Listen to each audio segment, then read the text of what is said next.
Hello guys, welcome back to my YouTube channel rank rig. आज हम बात करने जा रहे हैं 18 फरवरी के वायरल पेपर में वायरल साहित्यिक परिचय की, जो कि 100% आएगा।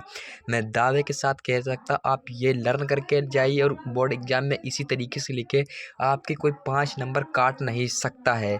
तो मैं आपको इसके लिखने की ट्रिक बताऊँगा, कैसे आपको पूरे 5 नंबर मिलेंगे, और शॉर्ट ट्रिक याद करने की बताता हूँ। तो बिना किसी देरी के वीडियो को स्टार्ट करते हैं। सबसे पहले मैं एक परिचय ले रहा हूँ, साहित्यिक परिचय वासुदेव शरण अग्रवाल का।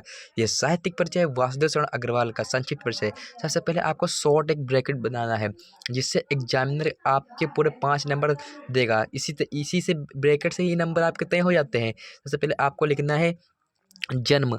जन्म वासुदेव शरण अग्रवाल का कब हुआ है? 7 अगस्त 1904। जन्म स्थान है मेरठ, उत्तर प्रदेश। उपाधि क्या मिली है? पीएचडी। इनको पीएचडी उपाधि मिली है। भाषा शैली इनकी खड़ी बोली, विचारात्मक और रचनाएं हैं पृथ्वीपुत्र, भारत की एकता और वाग्धारा। निधन इनका हुआ 1966 ईस्वी में। आपको उसके नीचे जस्ट एक लाइन छोड़ के आपको हेडिंग डालनी है साहित्यिक परिचय, सामान्य हिंदी वालों के लिए, और वैसे तो उनको डालनी है आर्ट वाले को परिचय।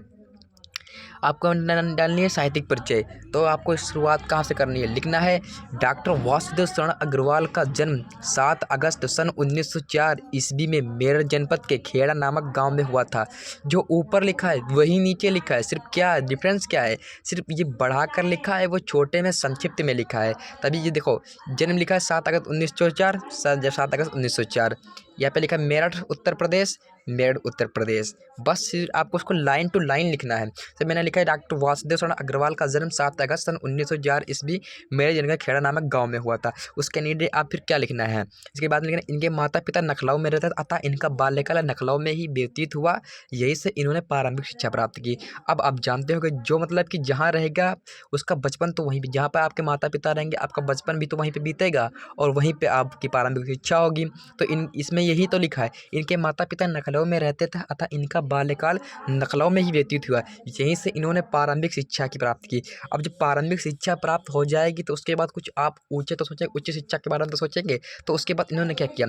इन्होंने नखलऊ विश्वविद्यालय से एमए की परीक्षा उत्तीर्ण की, और नक्सल विश्वविद्यालय ने इन्हें पाणिन नखलऊ विश्वविद्यालय में एमए की परीक्षा उत्तीर्ण की, और लखनऊ विश्वविद्यालय से इन्हें पाणिनकालीन शोध ग्रंथ पर, कौन से ग्रंथ पर? पाणिनकालीन शोध ग्रंथ पर पीएचडी की उपाधि से विभूषित किया। पाणिनकालीन शोध ग्रंथ पर, इसको आपको हाईलाइट कर देना है, विभूषित किया। और यहीं से इन्होंने डीलेट की उपाधि की प्राप्त की। लखनऊ विश्वविद्यालय से ही डीलेट की उपाधि प्राप्त की, और इन्होंने पाली, अंग्रेजी, संस्कृत आदि भाषा तथा भारतीय संस्कृत पुरातत्व का गहन अध्ययन किया। गहन मतलब कि बहुत गहराई अध्ययन किया। और इनका निधन 1966 ईस्वी में हो गया। इसके नीचे आपको जस्ट एक लाइन छोड़ के डालनी है, ऐसे ही लिखना है, तो आपको पूरे 5 नंबर मिलेंगे। ऐसे आपको लिखना है साहित्यिक योगदान। तो इनका साहित्यिक योगदान क्या रहा है? डॉक्टर अग्रवाल जी लखनऊ तथा मथुरा के पुरातत्व संग्रहालय के निरीक्षक व केंद्रीय विभाग के अध्यक्ष रहे। मतलब जो पुराने संग्रहालय थे उनके मतलब के संचालक और केंद्रीय विभाग के अध्यक्ष रहे।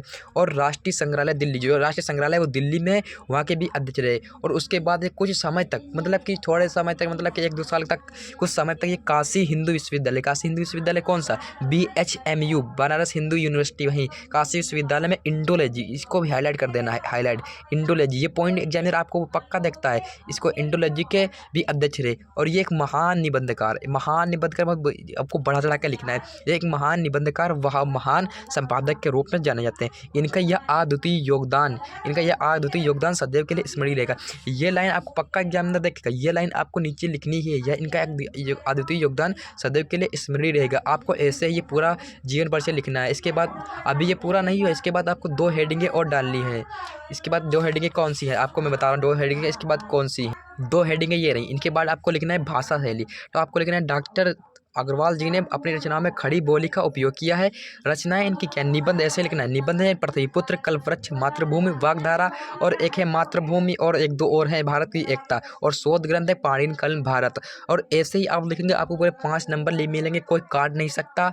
मैं आपको दावत के साथ कह रहा हूँ, ये जीवन परिचय याद करके जाइए, पक्का 100% यही जीवन परिचय 18 फरवरी को आएगा। आपके पूरे 5 नंबर तैयार हो जाएंगे।